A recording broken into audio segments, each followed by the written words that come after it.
बताया था गया था कि बूट सब बूटिंग ये दोनों एक दूसरे से रिलेटेड है। बूटिंग शब्द का मतलब होता है कि जब हम सिस्टम को ऑन ऑफ करते हैं, when U turn your computer on off जो भी है, तो उसे हम क्या कहते हैं, बूटिंग कहते हैं। और ये कितने प्रकार की होती है, तो एक कोल्ड बूटिंग और दूसरा वार्म बूटिंग। कोल्ड जब फर्स्ट टाइम हम सिस्टम को ऑन करते हैं, वार्म जब हम after 2 or 3 hours working with computer, तो कंप्यूटर में 2-3 घंटे काम कर ले हम, उसके बाद सिस्टम को ऑन ऑफ करते हैं, तो क्या कहलाता है, वार्म बूटिंग। वार्म का मतलब क्या होता है, हॉट होता है। ठीक है, चलिए।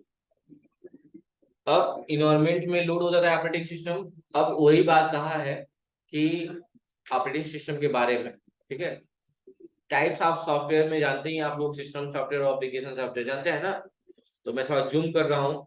जैसे लिखा हुआ है, जो बोल्ड है उसको ब्लैक पेन से, जो नॉर्मल है उसको ब्लू पेन से लिखती जाइए, पूरा लिखना है। सिस्टम सॉफ्टवेयर एप्लीकेशन सॉफ्टवेयर में क्या क्या चीजें आ रही हैं। सिस्टम सॉफ्टवेयर के भीतर यूटिलिटी सॉफ्टवेयर आता है, जिसमें आप लोग डिस्क क्लीनअप करते हैं, विंडो डिफ्रेगमेंटेशन होता है, एंटीवायरस यूटिलिटीज होती हैं। तो मैं थोड़ा जूम कर दे रहा हूँ, आप लोग लिखिए। ये जो सारी चीजें हैं, पहले तो टाइप्स ऑफ सॉफ्टवेयर जानते ही आप लोग, 2 टाइप के सॉफ्टवेयर, सिस्टम और एप्लीकेशन। सिस्टम सॉफ्टवेयर में क्या क्या चीजें यूज होती है, जैसे डायग्राम आपने बनाया था ऑपरेटिंग सिस्टम के तौर पे, डॉस का, विंडो एक्सपी का, विंडो विस्टा का, यूनिक्स लिनक्स का, मैक का, ये सारे एग्जांपल है ऑपरेटिंग सिस्टम का। या उसके भीतर यूटिलिटी सॉफ्टवेयर भी आते हैं, जैसे कि विंडो एक्सप्लोरर हो गए, फाइल फोल्डर मैनेजमेंट करना, कॉम्प्रिहेंशन टूल, या एंटीवायरस वगैरह हो गया। एंटीवायरस वगैरह सब भी क्या कहते हैं, यूटिलिटी सॉफ्टवेयर के भीतर आते हैं। किसके भीतर, यूटिलिटी सॉफ्टवेयर। या डिस्क फ्रेगमेंटेशन हो गया, डिस्क क्लीनअप हो गया, बैकअप हो गया, विनजिप हो गया, विनरार हो गया, ये सारी चीज। लैंग्वेज प्रोसेसर 3 होते हैं जो लैंग्वेज को प्रोसेस करते हैं, कंपाइलर, इंटरप्रेटर और असेंबलर। तीनों लैंग्वेज प्रोसेसर है। कोई पूछेगा कितने लैंग्वेज प्रोसेसर होते हैं, 3 होते हैं, कंपाइलर, इंटरप्रेटर, असेंबलर। कंपाइलर ही टेक्स्ट को काउंट करता है। आपने पहले देखा होगा कीपैड वाले पहले फोन आया करते थे, पता है, कीपैड वाले फोन आए थे ना। ठीक है, तो कीपैड वाले फोन में आप लोग जब मैसेज टाइप करते थे तो वहां देखते थे काउंटिंग भी होती थी, 1 2 कितने अक्षर लिख दिया, देखते थे ना। अच्छा ठीक है, जैसे आप उस टाइम आप लोग पैसा पे करते थे जब मैसेज करते थे। अगर आप लोकल मैसेज कर रहे हो मतलब अपने ही राज्य में, तो किसी भी मैसेज का चार्ज 1 रुपया करता था। अगर आप एसटीडी कॉल मैसेज कर रहे हो अदर स्टेट में, तो एक मैसेज का चार्ज 1.5 रुपया करता था। तब एक रुपया का मतलब ये नहीं है कितना भी पूथा पत्री भेज देंगे। उसमें भी कंडीशन थी कि 1 रुपया का मैसेज जाएगा तो उसमें सिर्फ आप 120 अक्षर ही लिख सकते हैं। उससे ज्यादा अगर हो गया, अगर मान लीजिए 120 की जगह 121 अक्षर लिख दिए, तो जहां 1 रुपया कटना था वहां 2 रुपया कट जाएगा, मतलब 2 मैसेज का चार्ज कट जाएगा। समझ रहे हो ना। यहाँ जहाँ 1.5 रुपया कटना था वहां 3 रुपया कट जाएगा, क्योंकि एक अक्षर भी एक्स्ट्रा हो गया तो उसको उसको भी एक मैसेज काउंट कर लिया जाएगा, और उसके बजाय 1 रुपया की जगह 2 रुपया दुगना पैसा कटेगा। ये नियम था, पता नहीं आपने नोटिस किया कि नहीं किया। ठीक है, तो ये शॉर्ट फॉर्म आया कहां से, ओके का। ओके की स्पेलिंग क्या होती है, OKAY होती है, ओके। ओके है ना, लोड शॉर्ट फॉर्म में ओके बना देंगे। या GN गुड नाइट हो गया, TTYL talk to you later हो गया, ये सारी चीजें शॉर्ट फॉर्म आए कहां से। अभी टाइमिंग को लेके है लोचा, लेकिन पहले था मेन मोटो कि मैसेज बचाना, क्योंकि पहले इतना कॉलिंग सिस्टम नहीं था। जो भी लोग थे डॉट डॉट डॉट वाले, उनके पास ऑप्शन नहीं था वो 24 घंटे बतिया पाएंगे, तो मैसेज से सारी भावनाएं निकालते थे अपनी, वो भी कम शब्दों में, ताकि मैसेज खत्म हो। क्योंकि उस टाइम वोडाफोन ही एक था जो आपको देता था 12 रुपए में 120 मैसेज, 120 SMS सेंड कर सकते हैं 10 दिन वैलिडिटी के साथ। और इसमें भी 120 मैसेज मिला है तो 120 बार भेज सकते हैं, लेकिन कंटेंट का ध्यान रखना है कि शब्द अगर एक भी अक्षर भी ज्यादा होंगे, तो जहां एक मैसेज कटना चाहिए और 2 मैसेज कटेगा। इसीलिए लोग शॉर्ट फॉर्म का यूज करने लगे। और अब जो यूज करे वो टाइम पहुंचाने के लिए, क्योंकि तो अब तो पर डे 100 मैसेज फ्री मिल रहा है। अगर ध्यान दिया जाए तो तब भी ज्यादा पैसा मांगा था ज्यादा, तब पैसा ज्यादा मांगा, उस हिसाब से अगर हम लोग जीते तो बहुत पैसा कटता। ठीक है, क्योंकि वहां उस टाइम 199 में 2 GB डाटा मिलता था, 199 में वोडाफोन, 199 में 2 GB। अब पहले नियम क्या था कि अगर आपने 199 का रिचार्ज कराया है, 2 GB डाटा मिला है, और गलती से किसी ने आप पे 15 का रिचार्ज करा दिया डाटा वाला 150 MB का, तो 2 GB एक्सपायर हो जाता था और 150 MB एक्टिवेट नया एप्पल आना एक्टिवेट हो जाता है। इसीलिए सारी कंपनियों ने अपने आप को अपडेट कर लिया कि मान लीजिए मेरा रिचार्ज 21 नवंबर को खत्म होगा और हमने आज ही रिचार्ज कर दिया, ये नहीं आज ही से काउंटिंग होगी, नहीं, जब मेरा पुराना रिचार्ज खत्म होगा तो नया रिचार्ज एक्टिव हो जाएगा, ये नियम अब है। लेकिन पहले क्या था कि पहला रिचार्ज किए हैं, जैसे दूसरा रिचार्ज कोई कर देगा उसी टाइप का, जैसे डाटा डलवाए थे 2 GB, कोई 15 रुपए का डलवा दिया 150 MB तो 2 GB खत्म, 150 MB एक्टिव। क्योंकि हम लोग रहे हैं नवजीवन में बहुत लिमिटेड लोगों के पास मोबाइल था, बहुत लिमिटेड लोगों के लिए। तो टिकसाही से बच्चे क्या करते थे, देखते थे 2-2 GB डलवा, उनमें जाके अपने पास से 15 रुपया खर्च करके 150 MB डलवा देते थे कि उनका नुकसान हो जाए। सोचो, तो बात की बात है। लेकिन वहां मैसेज की मैं बात कर रहा हूँ कि मैसेज टाइप करते वक्त जो कैरेक्टर को काउंट करता है वही कंपाइलर होता है। क्या होता है? कंपाइलर होता है जो टेक्स्ट को काउंट करता है। समझ रहे हैं बात को ना? ठीक है। और इंटरप्रेटर और असेंबल ये भी होते हैं, ये सारी मशीनी लैंग्वेज है जो लैंग्वेज को ट्रांसलेट करेगा। कि आप भी जानते हो कंप्यूटर की जो लैंग्वेज होती है वो बाइनरी होती है ना? तो सारी इस पे काम करते हैं। अगला है एप्लीकेशन सॉफ्टवेयर। एप्लीकेशन सॉफ्टवेयर जो यूजर की नीड को पूरा करता है। जैसे कि जनरल एप्लीकेशन सॉफ्टवेयर, जनरल का मतलब जो सामान्य कामों के लिए आप यूज करते हैं, जैसे कि हम लोग यूज करते हैं MS ऑफिस का 2007, 3 या 13, 17, बहुत सारे आ गए हैं, 16, 13 बहुत सारे आ गए हैं, 19, या कोई भी मैक्रो मीडिया के तौर पे यूज करते हैं, चाहे ड्रीम वीवर हो गया, फ्लैश हो गया, फ्री हैंड हो गया, एडोब हो गया। एडोब का 2 चीज आता है, पेज मेकर आता है और फोटोशॉप। फोटोशॉप का मतलब जिसपे फोटो तो नहीं एडिट करते हैं आप लोग, स्टूडियो फोटो खिंचवाते हैं तो आप सांवले हैं तो गोरे हो जाते हैं, सब दाना दुनी सब बढ़ जाता है, ये सब क्या है? फोटोशॉप का कमाल है। तो फोटोशॉप क्या है? एक एप्लीकेशन सॉफ्टवेयर। MS ऑफिस क्या है? एक एप्लीकेशन सॉफ्टवेयर। समझ रहे हैं ना? क्रोम क्या है? क्रोम, क्रोम जिसपे सर्च करते हैं वो भी एक एप्लीकेशन सॉफ्टवेयर। लेकिन क्रोम है क्या? एक ब्राउजर। क्रोम क्या है? और गूगल एक सर्च इंजन। याद रखिएगा, गूगल, याहू, ये सब क्या है? एक सर्च इंजन। लेकिन वो क्या है? मेंजिला, फायरफॉक्स, क्रोम, यूसी, ये सब क्या है? ब्राउजर। इन दोनों में अंतर है, याद रखिएगा। और बहुत अच्छी बात है, जो गूगल के CEO है, यानी चीफ एग्जीक्यूटिव ऑफिसर, CEO का पूरा नाम याद रखिएगा, चीफ एग्जीक्यूटिव ऑफिसर जो है वो अपने भारत के हैं, जिनका नाम सुंदर पिचाई है।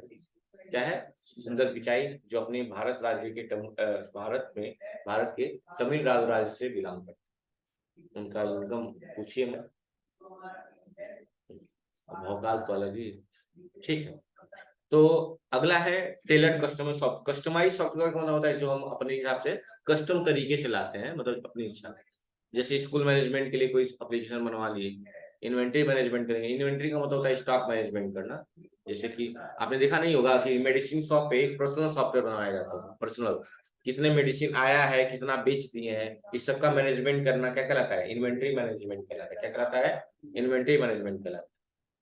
और पेरोल सिस्टम है, फाइनेंशियल सिस्टम है, वित्तीय, जैसे टैली वगैरह आ रहा है, वो सब क्या है? फाइनेंशियल सिस्टम है। टैली क्या है? बीजी क्या है? एक फाइनेंशियल सिस्टम मैनेजमेंट है। टैली भी वही है, सॉफ्टवेयर ही है, बीजी भी सॉफ्टवेयर है, और दोनों एक अकाउंटिंग सॉफ्टवेयर है। पर यही है कि थोड़ा स्टेप अलग है। जब आप टैली पढ़ेंगे तो क्या पढ़ेंगे? अकाउंटिंग पढ़ेंगे। उसी अकाउंटिंग को चाहे आप टैली पे एंट्री करें या बीजी सॉफ्टवेयर पे एंट्री करें, क्योंकि टैली और बीजी क्या है? एक सॉफ्टवेयर है। पढ़ना क्या होता है हमें? बेसिकली अकाउंटिंग के बारे में। किसके बारे में? अकाउंटिंग, जिसे हिंदी में लेखांकन बोलते हैं।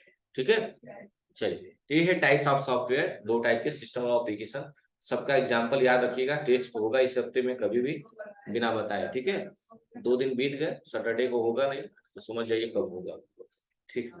अगला है एप्लीकेशन सॉफ्टवेयर। क्या कह रहा है सुनिएगा। कह रहा है एप्लीकेशन सॉफ्टवेयर ऐसे प्रोग्रामों को कहा जाता है जो हमारे असली कामों को करने के लिए किए जाते हैं। आवश्यकता अनुसार हम भिन्न भिन्न उपयोगों के लिए भिन्न भिन्न सॉफ्टवेयर होते हैं। जैसे अभी मैं कई दिन से इस बात को रिपीट कर रहा हूँ कि हर चीज के लिए एक अलग अलग सॉफ्टवेयर बनाया गया है। हमें फोटो खींचना है तो अलग सॉफ्टवेयर, रील्स देखना है तो अलग सॉफ्टवेयर, पैसे ट्रांसफर करना है तो अलग सॉफ्टवेयर, हर चीज के लिए एक सेपरेट सॉफ्टवेयर है कि नहीं है? तो वही कहा है कि आवश्यकता अनुसार आप अलग अलग सॉफ्टवेयर, अब कौन सा सॉफ्टवेयर? Application software. ठीक है। उसके बाद कह रहा है जो एप्लीकेशन का मेन मोटो क्या होता है। कह रहा है जो यूजर द्वारा इच्छित कामों को करने के लिए किया जाता है। तो लिख लीजिएगा, एप्लीकेशन सॉफ्टवेयर क्या होते हैं? जो यूजर की नीड को पूरा करते हैं उन्हें हम एप्लीकेशन सॉफ्टवेयर कहते हैं। जो यूजर की नीड को पूरा करते हैं उन्हें हम एप्लीकेशन सॉफ्टवेयर कहते हैं। जो यूजर की नीड को पूरा करते हैं उन्हें हम एप्लीकेशन सॉफ्टवेयर कहते हैं। जो यूजर की नीड को पूरा करते हैं उसे हम क्या बोलते हैं, एप्लीकेशन सॉफ्टवेयर कहते हैं।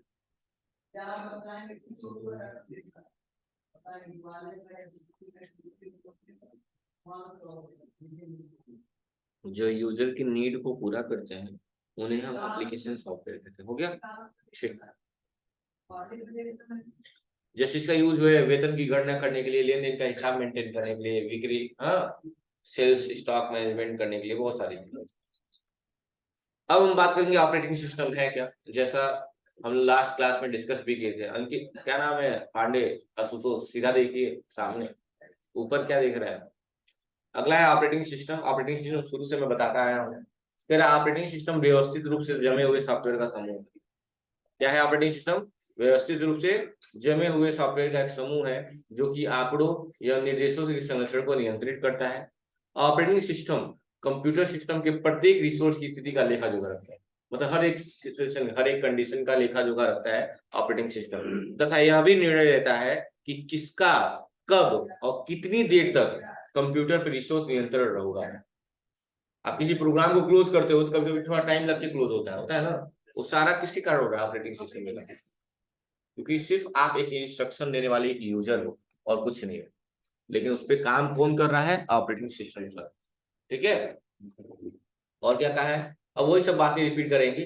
क्या है वर्क है ओएस का, क्या कार्य है ऑपरेटिंग सिस्टम का, कह रहा है किसी भी किस तरह से कीबोर्ड से कोई मान इनपुट के रूप में एक्सेप्ट करना है, कैसे मेमोरी में स्टोर करना है, इसका भी मैनेजमेंट ऑपरेटिंग सिस्टम करता है।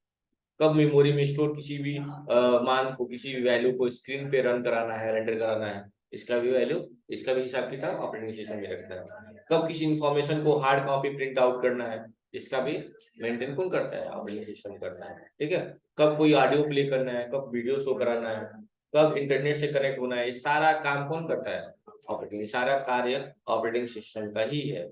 ठीक है, नीड ऑफ ऑपरेटिंग सिस्टम क्या है, इसकी उपयोग क्या है, जरूरत क्या है, आवश्यकता क्या है ऑपरेटिंग सिस्टम की। कह रहे कंप्यूटर सिस्टम हार्डवेयर और सॉफ्टवेयर दोनों से मिलकर बना है, दोनों एक दूसरे के पूरक है। दोनों एक दूसरे के क्या है, पूरक, मतलब made for each other, made for each other. अगर हार्डवेयर नहीं तो सॉफ्टवेयर का कोई वजूद नहीं, और सॉफ्टवेयर नहीं तो हार्डवेयर। वही बात यहाँ कह रहा है, कंप्यूटर सिस्टम हार्डवेयर और सॉफ्टवेयर दोनों से मिलकर बना है, दोनों एक दूसरे के पूरक है। हार्डवेयर के बिना सॉफ्टवेयर बेकार है, और सॉफ्टवेयर के बिना हार्डवेयर बेकार है। और ये एक्सप्रेशन मैं पहले ही लिखवा चुका हूँ, computer system equal to hardware plus software, यानी कंप्यूटर सिस्टम दो चीजों से मिलकर बना है, हार्डवेयर और software. Application program operating system के माध्यम से सिस्टम हार्डवेयर के साथ क्या करता है, कम्युनिकेट करता है। कम्युनिकेट का मतलब क्या होता है, संवाद यानी कि बातचीत होता है। क्या होता है, बातचीत। जैसे कि कोई पूछेगा ये स्मार्टफोन एंड्रॉइड वगैरह जो भी यूज कर रहे हैं आप लोग, क्या है, एक कम्युनिकेशन मेथड है। क्या है, कम्युनिकेशन मेथड है, जिससे हम क्या कर सकते हैं, एक दूसरे से बातचीत कर सकते हैं। क्या कर सकते हैं, बातचीत। अच्छा, कीबोर्ड में बहुत सारे सिंबल्स दिए गए हैं, कुछ सिंबल्स जो स्पेशल कैरेक्टर के तौर पे यूज किए जाते हैं। जैसे आजकल जो पासवर्ड बनाया जाता है तो उसमें इंस्ट्रक्शन दिया जाता है कि कभी भी पासवर्ड बनाइए तो नॉर्मल पासवर्ड मत बनाइए, स्ट्रांग पासवर्ड बनाइए। स्ट्रांग पासवर्ड का मतलब होता है जिसमें कई सारी चीजें इन्वॉल्व की गई हो, जैसे कि एक कैपिटल लेटर का यूज किया जाए, एक स्मॉल लेटर का यूज कर लिया जाए, स्पेशल कैरेक्टर का यूज कर लिया जाए, और कुछ नंबर का यूज कर लिया जाए। ये पासवर्ड क्या कहलाएगा, स्ट्रांग पासवर्ड कहलाएगा। क्या कहलाएगा, स्ट्रांग। स्पेशल कैरेक्टर के तौर पे @ का, हैश का, डॉलर का, इसका इस्तेमाल किया जाता है किस तौर पे, स्पेशल कैरेक्टर। लिख लीजिएगा, स्पेशल कैरेक्टर बोला जाता है। स्टार का, ये सब क्या है, स्पेशल कैरेक्टर है। क्या है, स्पेशल कैरेक्टर। पासवर्ड बनाते हो इनका यूज कर सकते हैं स्पेशल कैरेक्टर के तौर पे, स्पेशल कैरेक्टर। इससे क्या होता है, हमारा पासवर्ड जो होता है स्ट्रॉन्ग होता है, उसको लोग इजीली ब्रोक नहीं कर पाते हैं। जो वीक पासवर्ड होते हैं उसको लोग रिकवर कर सकते हैं, स्ट्रॉन्ग पासवर्ड को रिकवर नहीं किया जा सकता जल्दी।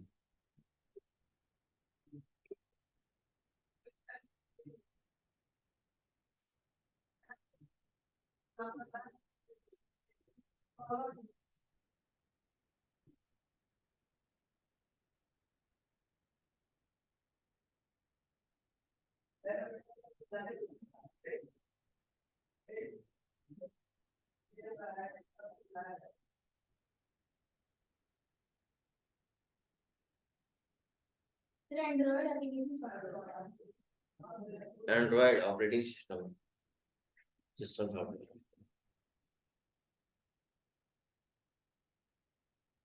अलग से नहीं इंस्टॉल कर रही हो ना, एंड्रॉइड सिस्टम इनबिल्ट है ना। कोई दिक्कत है क्या यहाँ तक? स्पेशल कैरेक्टर क्या होते हैं? @ हैश स्टार डॉलर, ये सब क्या है? स्पेशल कैरेक्टर है। और इनका इस्तेमाल अगर हम पासवर्ड में करते हैं, पासवर्ड बनाने से पहले, उससे हमारा पासवर्ड क्या होता है? स्ट्रांग पासवर्ड कहलाता है। क्या कहलाता है? स्ट्रांग पासवर्ड, याद रखिएगा।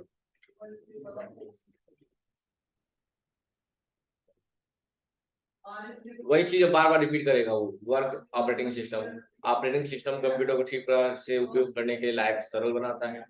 ऑपरेटिंग सिस्टम उपयोगकर्ता और हार्डवेयर की भारी भरकम सूचनाओं को उपयोगकर्ता से छिपा लेता है, इसलिए उपयोगकर्ता को ढेर सारी सूचनाओं का सामना नहीं होता। जैसे मान लो हम सिस्टम ऑन करते हैं तो जितने भी डाटा लगते हैं सब सामने आने ऐसे, तो बहुत कंफ्यूजन नहीं हो जाता है। लेकिन सारे डाटा छुपाए रहते हैं, जिसको आप ओपन करना चाहते हैं उसी को ओपन करते हैं। ये सिस्टम का सामने खुलते ही सारा चीज आ जाता है सामने, जितना डाटा है सब आने लगे ऐसे जूम जूम करके। ऐसा होता है क्या? नहीं। तो इस सारे डाटा को क्या करता है? छिपा के रखता है यूजर से, जब चाहिए उसको रेंडर करा देगा स्क्रीन पे। ठीक है। और क्या कह रहा है? कह रहा है ऑपरेटिंग सिस्टम उपयोगकर्ता को एक सरल माध्यम उपलब्ध कराता है, इसलिए वो कंप्यूटर पर आसानी से कार्य कर पाता है। क्योंकि जो आप जानते हैं ना कि कंप्यूटर क्या है? डिपेंडेंट है। मतलब कि जैसे इंसान को आप डांट के कह सकते हो चल जा रहा हूँ 24 घंटे के बाद आऊंगा और ये काम हमको फाइनल चाहिए कैसे भी, तो इंसान से तो ये कह सकते हो, लेकिन सिस्टम से नहीं कह सकते हो। क्योंकि अगर ये 24 घंटा काम करेगा तो आपको भी 24 घंटा यहाँ देना होगा। यानी ये यूजर पे डिपेंडेंट है कहीं ना कहीं। समझ रहे हैं ना? ये नहीं किसी को कह के चले जाएंगे कि बाबू कल तक आएंगे तो 20 पन्ना छाप के रखे ना, वही छाप के रखे रहेगा। नहीं, ऐसा नहीं। अगर ये काम कर रहा है तो आपको भी उतना समय इसको देना है। ये है कि कभी टायर्ड नहीं होता है, थकता नहीं है, फीलिंग्स नहीं है, सही बात है। लेकिन डिपेंडेंसी है, डिपेंडेंट है। ये 24 घंटा काम करने का मतलब आपको भी कह रहा है करिए, आप भी साथ में लगे रहिए। कह रहा है कंप्यूटर और इसके संसाधनों का प्रबंध करना ऑपरेटिंग सिस्टम एक जरूरी बात है। वही बात है, बार बार कहता रहेगा।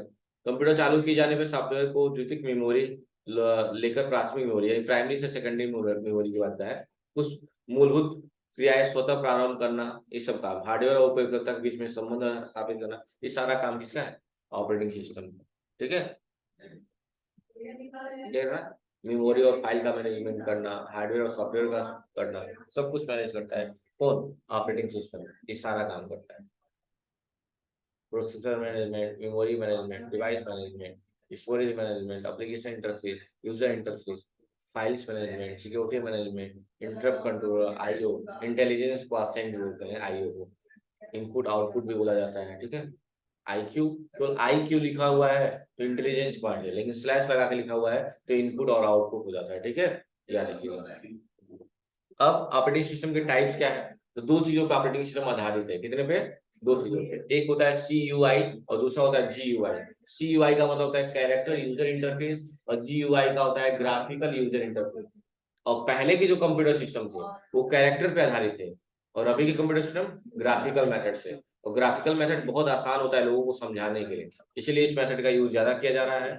तो ये लिख लीजिएगा types of operating system, CUI based और GUI बेस्ड। पूरा नाम लिख लीजिए। इसके लिए इतना। अब हम चलते हैं कुछ प्रैक्टिकल पे। कहाँ पे? तो प्रैक्टिकल में क्या सीखेंगे कि हम कैसे फोल्डर को हाइड करते हैं। पहले नॉर्मल मेथड बताऊंगा, कल कमांड वाला बताऊंगा, आज नॉर्मल बताऊंगा। ठीक है, एक सेकंड दीजिए भाई।